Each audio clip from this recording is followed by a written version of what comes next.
सुना है बिहार में इलेक्शन तो बहुत जोरों शोरों से चल रहा है। सो पर्सनली मुझे बहुत लोग क्वेश्चंस कर रहे हैं कि आप किसे सपोर्ट करना चाहेंगी, and so yes of course Nitish ji and Modi ji is the best.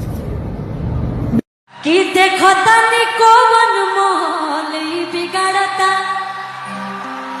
कि देखो तनी कौन मोहल बिगाड़ता, कि हयुआ के आवाज बतावता कि खेसारी भयवाया बता।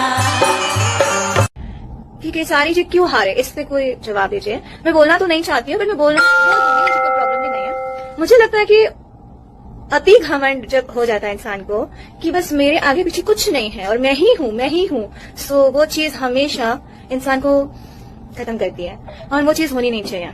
और हार जीत अपनी जगह पे होती है, और जिंदगी से हम लोग इतना हारे हैं ना कि क्या बताएं, और हार के ही यहाँ तक खड़े हैं। तो आप सबका स्नेह, आप सबका दुलार मुझे एक बेटे की तरह मिला। वोट लेना और जीत दर्ज करना ये मेरे लिए कभी विषय रहा ही नहीं। मैं हमेशा से एक बेटे की तरह आप लोग के बीच में रहना चाहता था।